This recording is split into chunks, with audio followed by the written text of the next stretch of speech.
तुम्हारी माँ ने ज़िंदगी में अपने दिमाग से कभी काम भी लिया है? उन्होंने जो भी किया है वह मुझसे पूछकर ही तो किया है।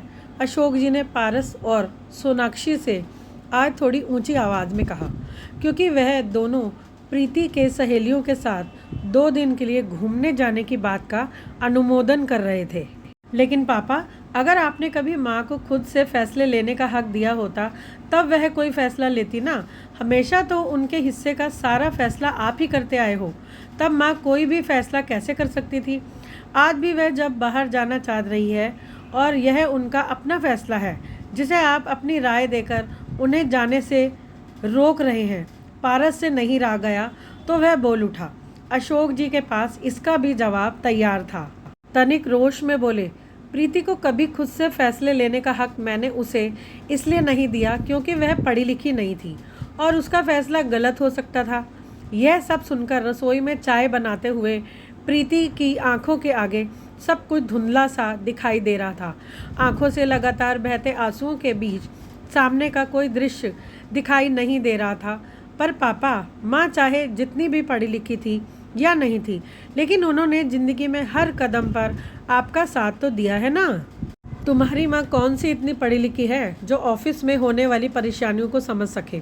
उसने कलछी बेलन छोड़कर कभी कलम चलाया हो तो कुछ समझेगी ना। अशोक जी की आवाज़ पिघले हुए शीशे की भांति प्रीति के कान में गूंज रही थी और गुस्से, क्षोभ और अपमान से उसका सर्वांग कांप रहा था। तभी उसने कहा, सोनाक्षी कह रही थी, लेकिन पापा, मम्मी जी को देखकर बिल्कुल नहीं लगता कि वह ज़्यादा पढ़ी लिखी नहीं है। उन्हें तो ज़िंदगी का और लोगों के व्यवहार का इतना एक्सपीरियंस है कि कई बार मेरे ऑफिस की प्रॉब्लम भी चुटकियों में सॉल्व कर देती हैं। वह बात और है सोनाक्षी, लेकिन तुम्हें पता है अगर वह पढ़ी लिखी होती तो मेरी कितनी मदद कर सकती थी।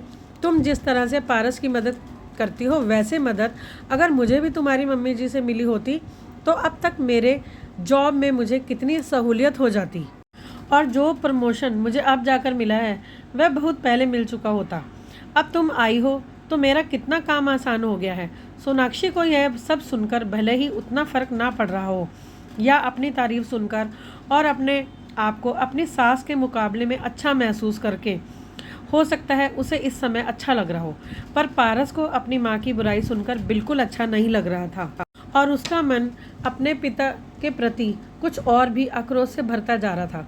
उसे अब तक से लेकर बचपन की सारी घटनाएं याद आने लगी थीं। पारस बचपन में कई बार अपने पिता द्वारा तिरस्कृत अपनी माँ को रोते हुए देखता आया था। शुरू शुरू में तो वह अपने नन्हे नन्हे हाथों से माँ के आंसू पोंछता और कहता, माँ, पापा अच्छे नहीं हैं, वह आपको डांटते हैं ना, मैं जब बड़ा हो जाऊँगा तो मैं पापा को डांट दूँगा। यह सुनकर रोते रोते भी प्रीति को हंसी आ जाती थी। माँ अपने आंसू छुपाती गई और फिर यह बात रोज़ की हो गई। पिता द्वारा तिरस्कृत होती माँ चुप से चुप होती चली गई और पता नहीं कैसे पारस ने यह समझ लिया कि माँ अब सामान्य हो गई है, जबकि अब भी माँ अपनी कमतरी पर अपमानित होकर रोती थी। लेकिन उसके आंसू अब पारस को दिखाई नहीं देते थे। अब पारस बड़ा हो गया है। जिंदगी को समझते समझते ही वह अपनी माँ को भी समझने लगा है और उसकी आंखों का दर्द भी वह अब अपने मन में महसूस करने लगा है। इसी बातचीत के बीच में पारस की आंखें अपनी माँ की आंखों से मिली और एक बारगी पारस को लगा कि उनकी आंखों में बहुत सारे सवाल और बहुत उम्मीद भी है जो एक माँ अपने बेटे से करती है। आज फिर से पारस ने अपनी माँ की आंखों में झिलमिलाते आंसू देख लिए थे। वह जानता था कि उसके पिता ज़्यादा पढ़े लिखे हैं और उन्हें शायद बहुत स्मार्ट जीवन संगनी की इच्छा रही होगी।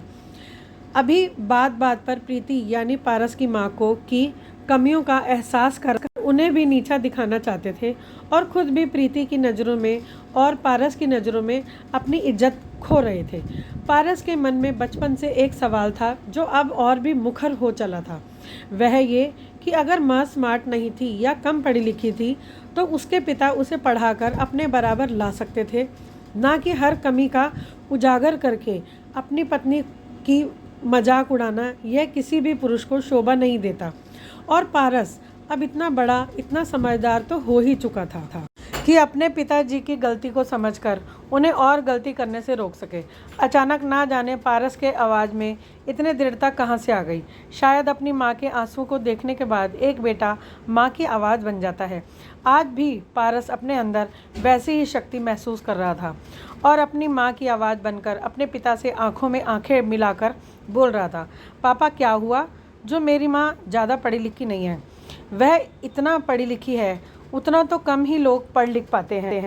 दरअसल मेरी माँ ने जिंदगी की पढ़ाई की है, तभी उन्होंने आपके द्वारा अपमानित होने के बावजूद भी आपको पलटकर के भी जवाब नहीं दिया।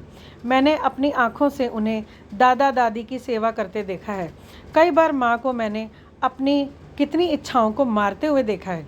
मुझे बड़ा करने में, मुझे समझाते हुए, चंदा मामा की कहानी सुनाते हुए जिस माँ ने मुझे इतने संस्कार दिए हैं, वह कभी अनपढ़ नहीं हो सकती थी।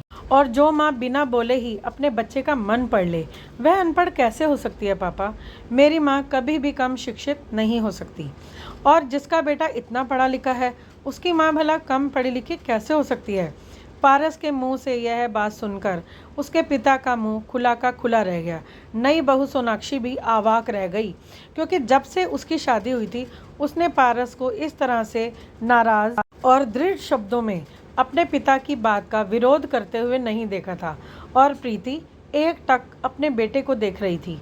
उसे नहीं पता कि पढ़ाई में कितनी डिग्री ली जाती है या सबसे ऊंची पढ़ाई कौन सी क्लास की कहलाती है, लेकिन वह आज अपने आप को सबसे ज़्यादा पढ़ा लिखा और शिक्षित महसूस कर रही थी, क्योंकि जिस बेटे ने अपनी माँ का अपमान नहीं होने दिया, जिसमें इतनी बुद्धि और विवेक है कि अपने पिता के सामने आंख में आंख मिलाकर अपनी सही बात रख सकता है और अपनी माँ का हर हाल में मान रख सकता है, आज पारस की माँ बनकर प्रीति को बहुत गर्व का एहसास हो रहा था।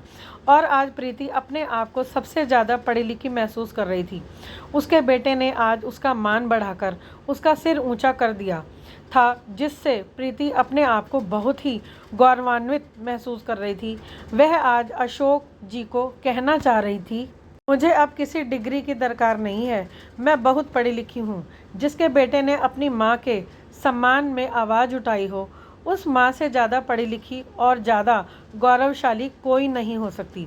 प्रीति ने भाव विभोर होकर आगे बढ़कर पारस को गले लगा लिया। आज भी उसकी आंखों से आंसू बह रहे थे, लेकिन प्रीति ने आज अपने आंसू छुपाने की कोशिश नहीं की, क्योंकि यह खुशी के आंसू थे। और पारस आज अपने पिता से आंखें मिलाकर अपने मन की बात करके जैसे अपनी माँ की जंग जीत गया था। सोनाक्षी माँ बेटे की इस मिलन को देखकर भाव विभोर हो रही थी और आज आकाश जी को अपनी गलती का एहसास हो रहा था। आज सच में आकाश जी को अपने बेटे और पत्नी के सामने अपनी शिक्षा अधूरी लग रही थी, क्योंकि एक पति होकर भी उन्होंने अपनी पत्नी की इज्जत नहीं की, उसका दर्द नहीं समझा, उसकी कमी का मजाक उड़ाया। और इधर आज एक बेटे ने अपनी माँ को मान सम्मान देकर जैसे उसके सिर पर ताज पहना दिया था। और एक पति के रूप में आकाश अपनी पत्नी को अपमान के अलावा कुछ नहीं दे पाए थे, इसलिए आज वह बहुत शर्मिंदा थे। उन्होंने आगे बढ़कर कहा, मुझे माफ़ कर दो प्रीति प्लीज़, मैंने तुम्हारा बहुत दिल दुखाया है। आगे से मैं कोशिश करूँगा कि तुम्हारा दिल ना दुखे। प्रीति ने आकाश जी के मन के अंदर पश्चाताप को समझा, क्योंकि वह सच में आत्मग्लानि से भरे हुए थे। प्रीति एक समझदार और समर्पित पत्नी थी, जो कभी अपने पति का सिर झुका हुआ नहीं देख सकती।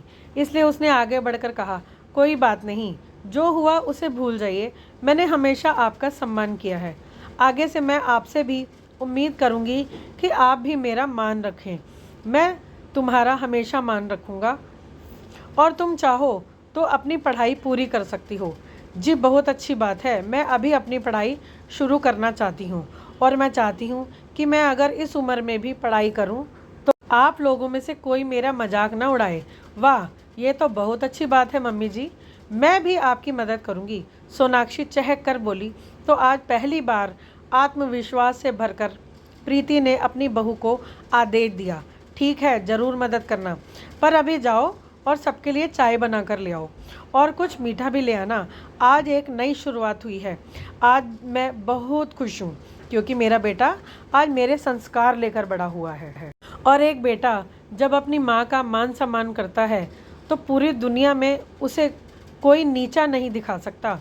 और मैं तो बहुत भाग्यशाली हूँ क्योंकि आज तो मेरा बेटा, मेरे पति, मेरी बहू सब मुझे सम्मान की दृष्टि से देख रहे हैं। इसलिए आज मुंह मीठा करना तो बनता है क्योंकि इस घर में आज एक नई प्रीति का जन्म हो रहा है। आत्मविश्वास से भरी हुई पढ़ी लिखी प्रीति जिसने जिंदगी की पढ़ाई की है और अपने बेटे को संस्कारों से भर दिया है। घर का माहौल भावुक हो गया था। सबकी आंखें लगभग गीली हो गई थीं। अशोक जी किसी की आंखों में पश्चाताप था, प्रीति की आंखों में आत्मविश्वास था। सबसे खुश था पारस। सालों से वह पापा के द्वारा माँ का अपमान होता हुआ देखता आया था। आज उसने अपने पापा को साहस करके वह सब कह दिया जो वह सालों से कहना चाहता था।